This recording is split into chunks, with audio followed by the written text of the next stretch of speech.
बहुत बहुत शुक्रिया आप सभी का, जिन्होंने इस लायक समझा मुझे कि मैं आज इस पावन धरती पर, जो छत्रपति शिवाजी की धरती है, मैं उसमें यहाँ पर आकर अपनी बात कह सकूं। श्री एस.एम. देशमुख जी, वर्षा जी, रविंद्र ठाकुर जी, शरद जी, अनिल बगमारे जी, गणेश जी, महावीर यादव जी, संतोष शिंदे जी, देसाई जी, राजेंद्र भाई, एडवोकेट असीम सरोदे जी, यहाँ पे उपस्थित सभी मेरे मित्र दोस्त। बहुत सारी बातें कहने का मन होता है जब लगता है कि मेरे जैसे पत्रकार सामने बैठे हैं।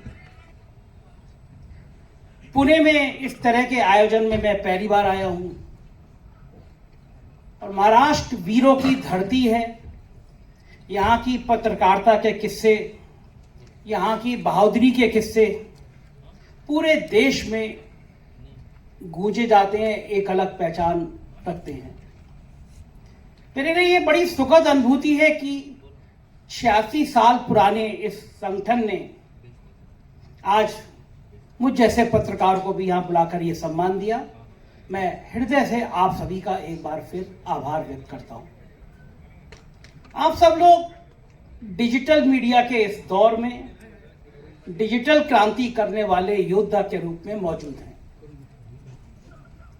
मुझे लगता है कि पिछले कुछ सालों में देश और दुनिया की पत्रकारिता बहुत बदली है। जिस समय देश का एक बड़ा वर्ग, जो अपने आप को मुख्य मीडिया कहता था, मेन मीडिया कहता था, अचानक उसका हृदय परिवर्तन सत्ता के कारण होने लगा और वो रुख बदलने लगा, तो देश के आम जनमानस में एक पीड़ा पैदा हुई। उसका भरोसा खत्म हुआ। उसको लगा कि हम खबरें कहां से सीखे, खबरें कहां देखें। हम पत्रकारिता कर रहे थे, हमें शुरुआत से समझाया गया जो सरकार बताती है वो विज्ञापन होता है और जो सरकार छुपाती है वही खबर होती है।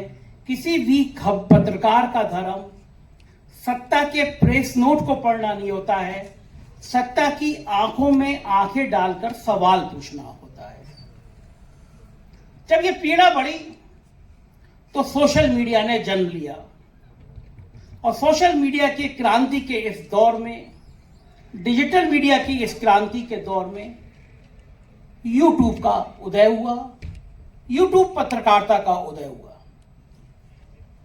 मैं आया, मुझे बताया गया, देशमुख जी ने बताया कि आप सब लोग महाराष्ट्र में 3,500 डिजिटल चैनल यूट्यूब महाराष्ट्र में चल रहे हैं।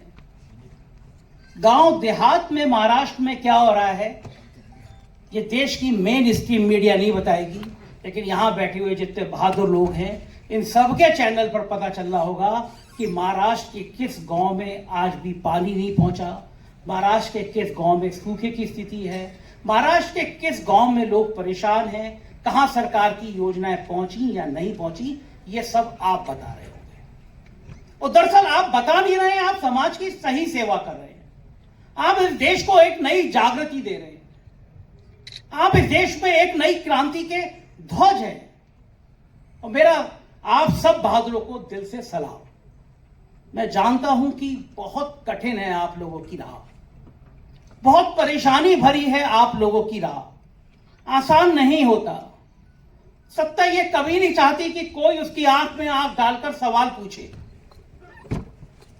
सत्ता कभी नहीं चाहती कि उसकी चाकरी मीडिया ना करे। जब देश की 90% मीडिया एक तरफ खड़ी हो गई हो, पूछती होगी साहब आम काट कर खाते हैं या चूस कर खाते हैं, साहब बटुआ रखते हैं नहीं रखते हैं, साहब आप थकते क्यों नहीं, आप इतनी मेहनत करते हैं।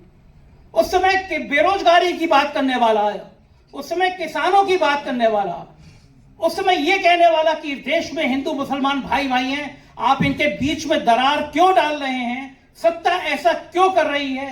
ये सवाल पूछने वाले बहुत कम होंगे, लेकिन जनता उनके साथ खड़ी होती है। और एक पत्रकार की यही ड्यूटी होती है, एक पत्रकार का यही कर्तव्य होता है कि वो ऐसे सवालों को सामने लाए, दिखाए कि इस देश का जो सामाजिक सांप्रदायिक माहौल है वो चंद नेता कैसे खराब करने पर तुले हैं।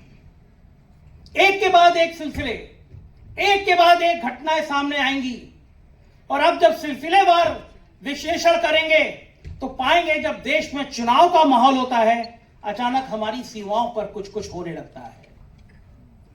एक शेर है, शायद राहत इंदौरी का है, सीमाओं पर बहुत तनाव है क्या, देखो क्या चुनाव है क्या। तो उस समय आपको बताना है कि आखिर ये तनाव, ये हिंदू मुसलमान के फसाद चुनाव में क्यों खड़े होते हैं। जिन राज्यों में चुनाव होता है वहां का हिंदू हो या वहां का मुसलमान अचानक खतरे में क्यों आ जाता है। ये छत्रपति शिवाजी की धरती है जिन्होंने अपनी वीरता से एक नया अध्याय लिखा है। आपको अपनी कलम की पत्रकारिता की धार से एक नया अध्याय लिखना है। राजेंद्र भाई मेरे मित्र हैं, उन्होंने मुझसे कहा कि मैं आप सब लोगों को थोड़ी सी अपनी यात्रा के बारे में भी बताऊं, क्योंकि मैं आज आप सबके जैसा मैं भी हूं और इस देश और दुनिया ने मुझे जो प्यार दिया है उसकी बदौलत मैं यहां तक आ पाया हूं। मैं बेसिकली लखनऊ में था। 4 PM नाम से एक मेरा शाम का अखबार है वहां पे, जैसे यहां मिड डे निकलता था मुंबई में, ऐसी मेरा 4 PM नाम का अखबार है। सरकार बदली, भारतीय जनता पार्टी की सरकार आई। योगी आदित्यनाथ जी के एक अफसर हैं, बड़े दुलारे अफसर हैं, उन्होंने 5 महीने बाद मुझे बुलाया, मुझसे कहा कि ये जो तुम पहला पेज छापते हो ये बहुत वायरल होता है सत्ता के खिलाफ। कभी केजरीवाल ट्वीट कर रहे हैं, कभी राहुल गांधी ट्वीट कर रहे हैं, कभी अखिलेश यादव ट्वीट कर रहे हैं। ये करना बंद कर दो, सरकार के खिलाफ मत छापो, हम तुम्हें करोड़ों रुपए का विज्ञापन हर साल देंगे। मैंने उनसे कहा कि आपके पास पिछले सालों के अखबार हैं, आपके डिपार्टमेंट के पास हैं, पिछली सरकार थी, हम उसके खिलाफ भी ऐसे ही छापते थे और हम किसी के खिलाफ नहीं छापते, हम सत्ता से सवाल करते हैं। अखबार का टोन सत्ता से सवाल करने का होता है। मैं उनसे मना कराया, मेरा प्रस्ताव मुझे मंजूर नहीं। और ये सब किस्सा मैं आपको इसलिए बता रहा हूं कि आप में से कई लोग ऐसे हैं जिनके सामने मेरी तरह किसी दूसरे रूप में यह परेशानी आई होगी। मैं मना करके आया। श्रीमान अवनीश अवस्थी नाम था उनका, बड़े ताकतवर अफसर थे। अगले ही दिन एक दरोगा मेरे ऑफिस पे आता है और मेरे खिलाफ आर्थिक अपराध अनुसंधान की जांच शुरू हो जाती है। जो एप्लीकेशन दी होती है, सुप्रीम कोर्ट का रूलिंग है कि गलत नाम और पते के आधार पर किसी व्यक्ति के खिलाफ जांच नहीं की जा सकती, लेकिन एक फर्जी नाम और पते के खिलाफ मेरी जांच शुरू कर दी जाती है। 6 इंस्पेक्टरों की टीम बनाई जाती है, 18 जिलों में जांच कराई जाती है। उधर ऑफर है करोड़ों रुपए लो, जैसे बाकी अखबार नहीं छाप रहे हैं तुम भी मत छापो। 1 महीना नहीं बीतता है, 2 गाड़ी भर के लोग आते हैं मेरे ऑफिस पे, हमला हो जाता है। मेरा अखबार मेरी पत्नी के नाम से था। वहां की STF बहुत तेज तर्रार है, बहुत एनकाउंटर करती है, आप सब किससे पढ़ रहे होंगे। उनके जो सबसे बड़े ADG हैं अमिताभ नाम है उनका, उन्होंने मेरी और मेरी पत्नी पे, मैं हंस के कहता हूं कि माफिया भी ध्यान करते हैं, परिवारों पर हमला नहीं करते हैं, पत्नी और बच्चों पर हमला नहीं करते हैं। मेरी और मेरी पत्नी पे क्रिमिनल डिफॉर्मेशन सूट दायर कर दिया गया। कहा गया कि सरकार से कंप्रोमाइज कर लो, मुकदमा वापस। हम लोग गए, हमने जमानत कराई, हमने कहा तेवर ये रहेंगे। यहां पे आप लोगों के यहां राज्य स्तर की मान्यता होती होगी, हमारे उत्तर प्रदेश में भी होती है। मैं उसका जन्म वाइस प्रेसिडेंट था, मेरी मान्यता खत्म कर दी गई। वहां पे सरकार पत्रकारों को मकान देती है, सरकारी मकान देती है। लखनऊ में 1000 पत्रकारों को, 700-800 पत्रकारों को मकान मिला होगा, मुझे भी मिला था। एक दिन आम आदमी पार्टी के सांसद संजय सिंह मेरे ऑफिस में आए, मैंने उनका इंटरव्यू किया, इंटरव्यू वायरल हुआ। अगले दिन 100 पुलिस वाले लगा के मेरा मकान खाली कर दिया गया। लेकिन ये जब मैं किससे आपको बता रहा हूं, ये मैंने यूट्यूब पे आके बोलना शुरू कर दिया। और ये सारी कहानी मैं इसलिए बता रहा हूं आपको कि आपको लगेगा तस्वीर बदलती कैसे है।